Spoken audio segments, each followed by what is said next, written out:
Oh God, how can life be so utterly unfair? I'm incredibly unlucky to have to seek comfort from the King of Hell. As I'm falling, I can't help but smile and curse my mother-in-law. His life was considered worthless when he was alive, and even in death, he's still just trash. He returned to the past, to the time when Ein and his two teammates entered the dungeon. It was a stark contrast to his own experience. Ein couldn't fight. He was just a burden, a tool. Life was already difficult, but then he had to deal with these awful teammates. After defeating the mouse, Ein saw something valuable, thanks to his appraisal skill, but before he could get it, it fell. The other adventurers, particularly the female magic user Jolin, mercilessly teased him. Ein, with the weakest profession among them, endured their taunts and apologized. In this world, the god of light determines your profession, while the goddess of darkness grants you skills. Skills can be honed and developed, but your profession is fixed for life. Success or failure ultimately depends on luck. The career system is divided into 3 tiers. The top tier is the extremely rare elite class,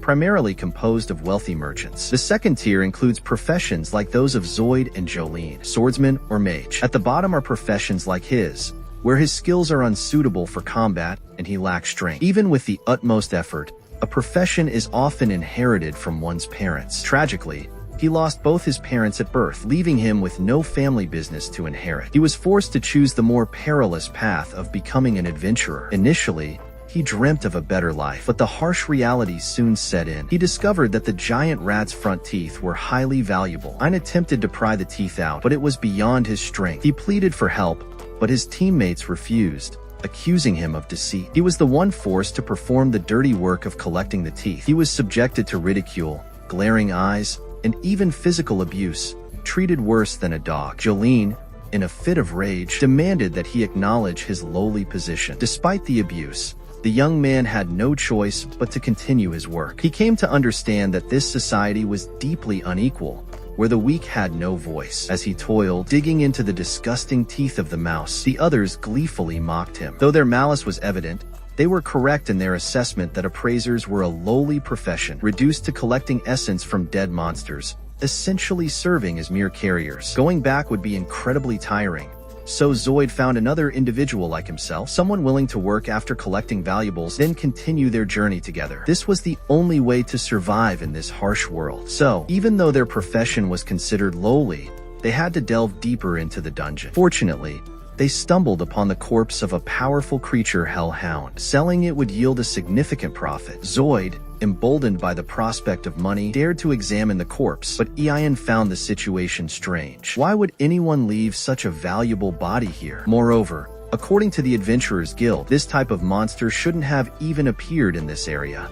Zoid urged his companion to proceed quickly, instead of dwelling on the mystery. Luckily, extracting the creature's teeth proved relatively easy. However, their relief was short-lived. They discovered not just one, but many such corpses. A chill ran down Ein's spine. The map clearly indicated a straight path through this section of the dungeon. Why had the terrain changed? He advised his companion to retreat, but they refused, driven by the allure of easy money. Ein, weakened and lacking the strength to argue, reluctantly agreed. He could have left alone, but his bag of supplies and hard-earned money would be confiscated if he was caught. He had no choice but to obey. Keeping a small portion of the earnings for himself, Ein feared that no team would accept him back after this incident. This fear, coupled with the constant abuse he endured, fueled his determination to succeed. Looking at the pile of valuable materials, Ein wondered how such a powerful creature could have been slain, and why the adventurers who defeated it would leave behind such valuable loot. The answer soon became horrifyingly clear. The dead monsters weren't slain by other hellhound. They were the victims of a gruesome, internecine struggle. A pack of these creatures had devoured each other. The sight was terrifying. Even a single adult of this species would be a formidable opponent. Running away was their best option, but they needed to create a diversion. The other adventurer, a cunning bastard, instructed his friend to cast a paralysis spell. Jolene, realizing the danger, quickly cast a transformation spell, turning Ein into a new target to lure the remaining monsters away. He urged his companion to escape while he held off the creatures. The young man was furious, but powerless to stop him. The monsters rushed in, biting and tearing at him, inflicting excruciating pain. However, the intense physical struggle broke the paralysis spell. Ein, seizing the opportunity, used a rock to kill one of the female monsters, and discarded the remaining bait to buy himself some time to escape. He raced towards the end of the passage, only to find it blocked by his former companions. He was forced to take a detour through a narrow alley, which turned out to be a dead end. Every turn brought fresh misfortune. Faced with this cruel reality, Ein felt a wave of despair. Behind him was a pack of carnivorous monsters,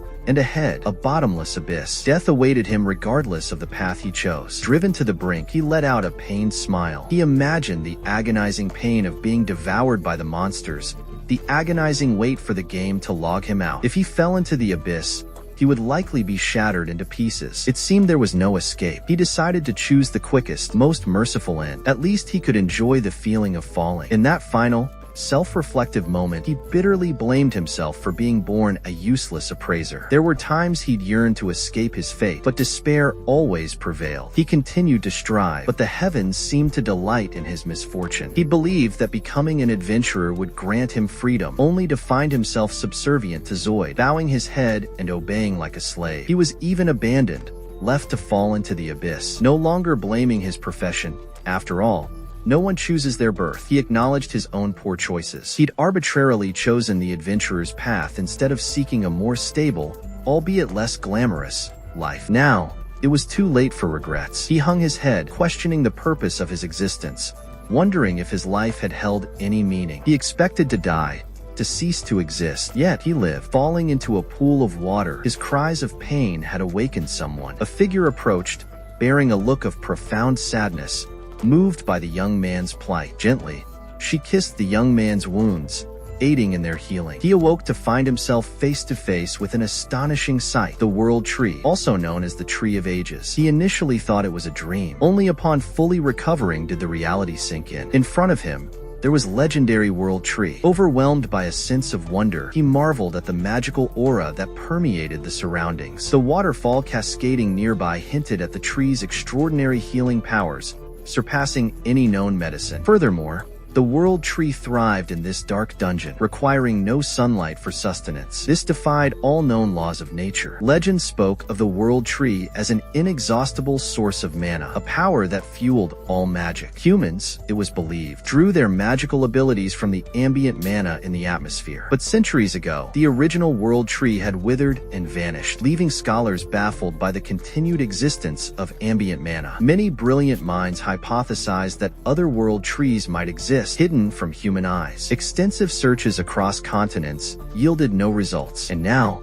here he was, standing before one. It was only natural, as no one would have expected the World Tree to flourish deep within a dungeon. He felt an overwhelming gratitude towards the tree for saving his life. Perhaps this was the first time in his life he had experienced such profound gratitude. Overjoyed, he touched the tree trunk, and a faint voice seemed to call out to him. He turned, but saw no one. He dismissed it as a figment of his imagination. He had to find a way out of this area. The eerie silence suggested an absence of monsters, so he cautiously ventured forward, relying solely on his senses. He knew his former companions would not return to rescue him, and starvation loomed. He had to take the risk, hoping for a chance to escape. Before leaving, he turned back to thank the tree and bid it farewell. However, the girl who had saved him was nowhere to be seen. He found himself in an uncharted territory, likely the first human to set foot in this place. His fate now rested entirely on luck. Despite his fear, he pressed on, carrying a rock for self-defense. He walked a considerable distance without encountering any monsters, a welcome relief. But before he could celebrate, a searing pain erupted in his ear. An unseen force had severed it, followed by a barrage of blows that inflicted excruciating agony. He activated his appraisal skill and discovered the culprit, the S-rank Grim Reaper of the Deep, a malevolent creature known for its sadistic delight in tormenting its prey before delivering the final blow. Ein was fortunate to be alive, for the Grim Reaper could have easily bisected him in an instant. But his misfortune was far from over. The Grim Reaper was swiftly dispatched by a far more terrifying creature. Ein, helpless and defenseless, was blinded by the beast's claws and his body was crushed beyond recognition. The creature, eyeing him as a delectable meal, prepared to devour him. Just then, an elf girl, accompanied by her teammates, intervened. With a swift, powerful blow, she obliterated the creature's head. When he regained consciousness, he found himself miraculously healed. This time, he saw his savior sitting before him. Her ethereal beauty, like a fairy from a forgotten tale, brought a sense of tranquility to his troubled heart.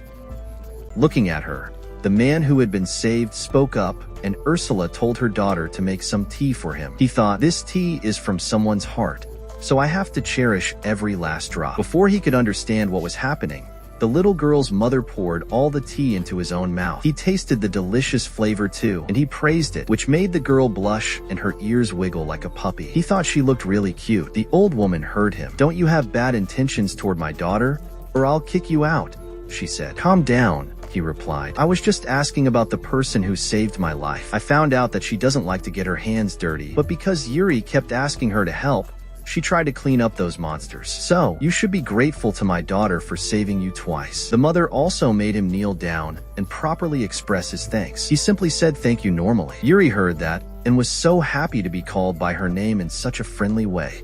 Her mother was not pleased and immediately kicked him in the face and stomped on him. She thought he was acting like a useless old blanket and still dared to flirt with girls. Yuri saw that and had to stop her mother from doing that. If she accidentally broke a few more of his bones, it would be tiring. When he heard Yuri calling mother, he asked how such a tiny woman could give birth to such a beautiful fairy. In fact, their relationship was just like that of a real mother and daughter. She was the Ursula, guardian of the world tree. He didn't understand anything, so she explained in more detail. In this world, there are 9 world trees, and strong people like them stand up to protect the trees and help them grow naturally. Sometimes they even have to face evil from the outside. This is the guardian's duty. It was said that she had lived with the world tree since it first took root. Just as he was thinking that Yuri was about the same age as the tree, to put it simply so that Ein's little brain could understand, she was an elf. Ein understood everything and leaned closer to see why she was so beautiful. Yuri was so embarrassed that her head felt hot. Seeing that,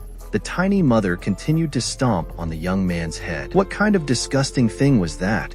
She asked. She thought he was flirting a little too much. Ursula asked if she wanted to gouge out his eyes. Ein remembered that he was blind in one eye, not to mention the other extremely serious injuries. The dwarf explained that as long as the damage to his body wasn't complete, the water from the world tree would heal it. But the other eye was totally crushed, so it couldn't be fully fixed. She had to use the world tree to make a new eye for Ein. He could think of it as the elf's eye, and of course, it would bring him many benefits. If Yuri hadn't begged so much, she wouldn't have done it. She really wanted to see Ein with both eyes. His eyes showed surprise, and he asked her why she went to such lengths. Shy and timid, he was the first one to say thank you from the bottom of his heart. The warmth his hands gave to the tree trunk made her feel it. Overall, it was very nice to meet a kind person, so she supported him completely. Ursula said that it was very rare for someone to fall down here, and every time, the girl saved them, but no one had ever said thank you. They even broke off a branch and took it back. That was awful.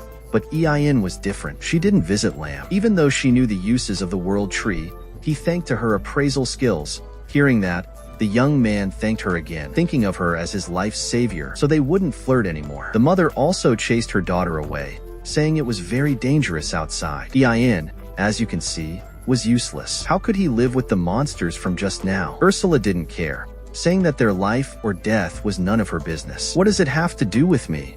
She asked. Yuri crawled with her right hand, hugging her grandmother to beg her guardian, but she wasn't allowed to leave a certain area around the tree, so taking him back to the ground safely was impossible. Hearing her too pessimistic daughter cry so much, the mother had to comfort her, saying that she already had a way. So don't worry. Ursula, although very annoyed with humans, had to endure for the sake of her beloved daughter. She wanted to train that guy from now on until he was strong enough to find his own way out. Hearing that, Yuri was extremely happy and immediately hugged her mother to express her feelings. I was very surprised when they said that they could survive and leave on their own. Too happy, he jumped up and hugged the other 2 people. What an opportunistic young man, you thought? You thought Ein should be proud because he would be directly trained by the strongest sage in the world. Of course, if he didn't meet the quota, he would be tortured to death. Ein showed his determination to ask for instruction. Then together they entered the dungeon for another lesson. Hey there, darling. I know this is a new channel, but I really need your support. So please hit that subscribe button. It's just like joining a squad, and trust me, you don't want to miss out on all the fun. So come on, darling. Let's dive into more epic recaps together. Once again, please subscribe.